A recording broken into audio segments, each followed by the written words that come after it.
বিসমিল্লাহির রহমানির রহিম। ভাই ও বোনেরা, যে যেখান থেকে আমাকে দেখছেন এবং শুনছেন, আপনাদের সবাইকে আমার সালাম, আসসালামু আলাইকুম। আশা করি আপনারা ভালো আছেন, আমিও ভালো আছি। UK property gossip by Tasmina YouTube চ্যানেলের পক্ষ থেকে জানাই শুভেচ্ছা। আজ মার্চ মাসের 21 তারিখ শুক্রবার 2025। এই মুহূর্তে লন্ডনের তাপমাত্রা আছে 15 ডিগ্রি সেলসিয়াস।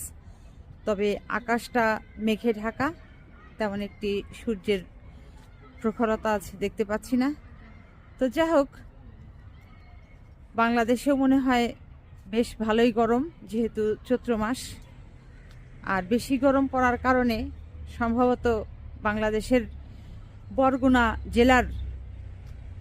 জেলা প্রশাসক এবং পুলিশ সুপার মহোদয়, তারা মনে হয় তাদের রুমে দরজা বন্ধ করে এসি ওপেন করে দিয়ে তারপর আইসক্রিম খাচ্ছেন, যে কারণে এই বরগুনার বিভিন্ন থানায়, উপজেলায় কি ধরনের সন্ত্রাসগুলো হচ্ছে, মানুষের সাথে কি ধরনের আচার আচরণ, দুর্ব্যবহার, কুকীর্তিগুলো করা হচ্ছে, এ বিষয়ে এই জন্য মনে হয় তারা কিছু জানতে পারছেন না। ওই যে বললাম, ঘরের দরজা, মানুষের কান্নার আওয়াজ তাদের কান পর্যন্ত পৌঁছাবে কিভাবে? তারপর হচ্ছে বসে বসে এসি ছেড়ে দিয়ে আইসক্রিম খাচ্ছেন। না হলে এই যে গতকাল যে ঘটনাটি ঘটেছে, আপনারা সবাই জেনেছেন যে একজন বোনের সাথে বরগুনা জেলার পাথরঘাটা উপজেলার তিনি একজন বোন, তাকে অকথ্য ভাষায় গালিগালাজ করেছে এই বরগুনা সদর থানার একজন পুলিশ কর্মকর্তা, যার নাম দেওয়ান জগলুল হাসান। তাকে যেভাবে অকথ্য ভাষায় গালিগালাজ করা হয়েছে, নটি, খানকি, এই সমস্ত ভাষা প্রয়োগ করে, কোনো পুলিশ কর্মকর্তা এই 2025-এ এসে, এই মার্চ মাসে এসে এই ধরনের রোজা রমজানের দিনে তাকে গালিগালাজ করতে পারে? এটি তো আসলে মানে বলতেও লজ্জা লাগে, শুনতেও ওই কানকটু লাগে। একজন পুলিশের ঊর্ধ্বতন কর্মকর্তা হয়ে এই ধরনের কথাবার্তা বলাটা কি ঠিক হয়েছে? তিনি পরিচয় দিয়েছেন, বোনটি বাংলাদেশ জাতীয়তাবাদী দল অর্থাৎ বিএনপির ওই বরগুনা পাথরঘাটা যে উপজেলা আছে, সেই উপজেলার তিনি মহিলা দলের সভানেত্রী। এই পরিচয় দেওয়ার পরও ওই ওসি তিনি বলেছেন যে তুই তারেককে ফোন দে, তুই তুকারি করে কথা বলেছে। এখানে কথা হচ্ছে যে ওই বোনটি মহিলা দলের, না জামাতের, না জাতীয় পার্টির, আওয়ামী লীগের, এটি বিষয় নয়। বিষয় হচ্ছে যে তিনি একজন বাংলাদেশের নাগরিক। পুলিশের কি এটা দায়িত্ব যে বাংলাদেশের কোনো নাগরিককে এভাবে মানে বিনা দোষে গালিগালাজ করা? ওই বোনটি তিনি কেন গিয়েছিলেন ওই থানাতে? যে তার মেয়ের জামাতাকে, অর্থাৎ তার একমাত্র মেয়ের জামাইকে পুলিশ খুঁজছে, সে নাকি আসামি। তখন তিনি থানায় জানতে চেয়েছেন যে তার অপরাধ কি, তাকে যে খুঁজছে, তাকে যে গ্রেপ্তার করা হবে, গ্রেপ্তার করার জন্য তো একটি কারণ থাকতে হয়। সেই কারণটি কি, সেই কারণ তিনি জানতে থানায় গিয়েছিলেন। এবং এই বোনের সাথে বোনের যে মেয়ে, অর্থাৎ মেয়ের যে জামাতা, যাকে আসামি করা হয়েছে, তার ওয়াইফ, এই দুই নারী তারা গিয়েছিলেন। যাবার পর ওই থানার ওসি যেটি করলেন, বিনা দোষে তাদেরকেও গলা ধাক্কা দিয়ে থানা থেকে একবার বের করে দিয়েছেন, আবার মহিলা পুলিশ দিয়ে, পুরুষ পুলিশ দিয়ে তাদেরকে টেনে হেঁচড়ে ধরে এনে থানার ভিতরে লকারে ঢুকিয়ে তাদের নামেও আবার মিথ্যা মামলা দিয়ে তাদেরকে আবার ওই কোর্টে চালানোর ব্যবস্থা করেছেন। এটা কি বাংলাদেশ? এটা কি ঠিক করেছেন? বরগুনার যারা ঊর্ধ্বতন কর্মকর্তা আছেন, এই পুলিশ সুপার এবং মাননীয় ডিসি, আপনাদের দৃষ্টি আকর্ষণ করছি, প্লিজ এইভাবে রোজা রমজানের দিন মহিলাদেরকে হয়রানি করবেন না। তাদের সাথে আপনারা দুর্ব্যবহার দুরাচরণ করা থেকে বিরত থাকুন।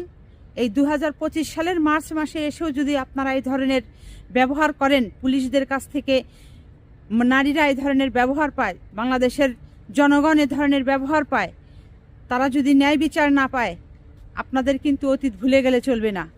আপনাদের 5ই আগস্ট 2024-এ যে হালত হয়েছিল, ওর চাইতেও কিন্তু করুণ হালতে আপনাদের পড়তে হবে।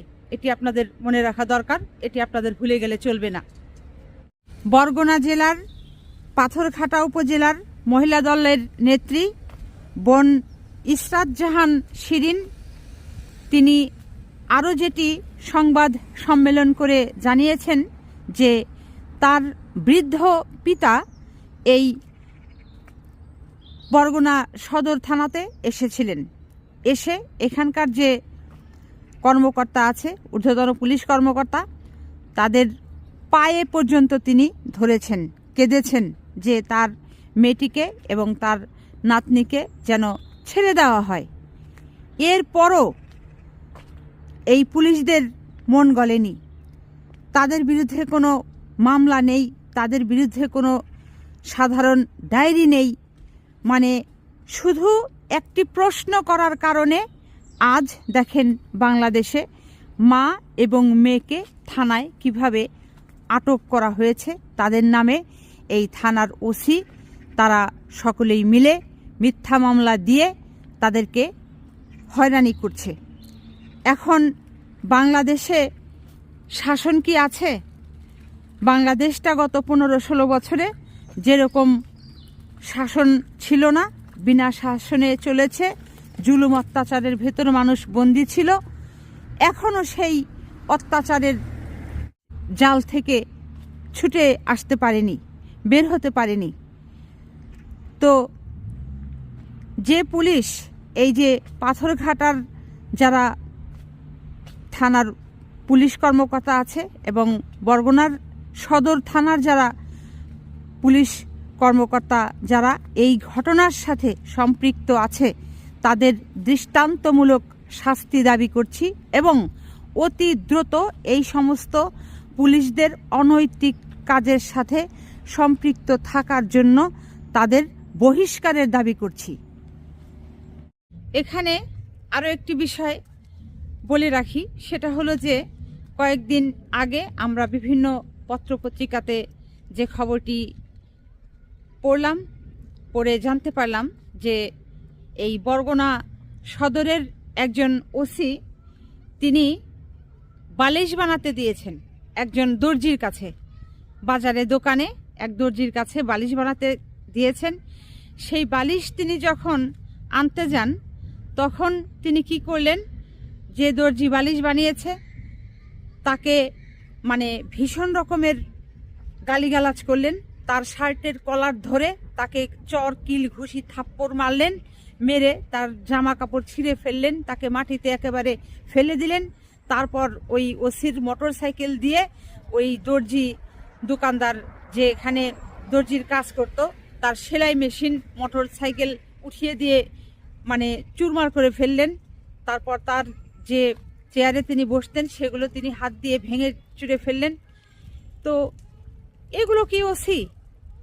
আপনারা কি বলেন বলেন তো? এই ঘটনাটা শুনলে এখন আপনাদের কেমন লাগছে? এই সমস্ত লোকজন এই সন্ত্রাস, এরা আসলে এরা এক ধরনের সন্ত্রাসী। এরা কি করে এই পুলিশের ঊর্ধ্বতন কর্মকর্তা হয় বলেন তো? এদেরকে তো উচিত, পুলিশ সুপারের এই সমস্ত ঘটনাগুলো ওনার কান পর্যন্ত নিশ্চয়ই গিয়েছে, তো উনি বসে আছে কেন? উনি অ্যাকশন নিচ্ছেন না কেন? ওনাদেরকে কেন চাকরি থেকে অব্যাহতি দিয়ে দিচ্ছেন না? এটি তো আসলে আমাদের সাধারণ মানুষের এখন দাবি, যেই সমস্ত পুলিশ কর্মকর্তাদের বিরুদ্ধে বিন্দু মাত্র সাধারণ মানুষকে অত্যাচার করার অভিযোগ আসবে, তৎক্ষণাৎ তাদেরকে তাদের কর্মস্থল থেকে এবং তাদের ওই চাকরির যে পদ আছে সেই পদ থেকে তাদেরকে চাকরিচ্যুত করতে হবে, বরখাস্ত করতে হবে। তো আসলে বাংলাদেশে এই প্রতিনিয়ত এই পুলিশের দ্বারা মানুষের নির্যাতনের ঘটনা ঘটেই যাচ্ছে। এটিকে আসলে কিভাবে বন্ধ করা যায় সেটি তো উপায় আছেই, কিন্তু তারপরেও সাধারণ জনগণ আপনারা বসে থাকবেন না।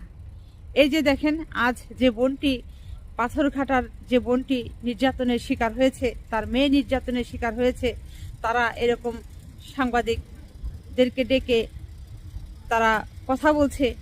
আপনারাও যারা এরকম ভিকটিম আছেন, ভুক্তভোগী আছেন, আপনারাও আপনাদের সেই সমস্যার কথা সাংবাদিক ভাইদেরকে জানান, তাদের সাথে বসে সারা বাংলাদেশের মানুষকে জানানি দেন যে কোন থানার কোন ওসি এরকম খারাপ, তারপর হচ্ছে অহেতুক মানুষকে হয়রানির শিকার করে, তাদের সম্পর্কে সারা দেশবাসীকে আপনারা জানিয়ে দেন।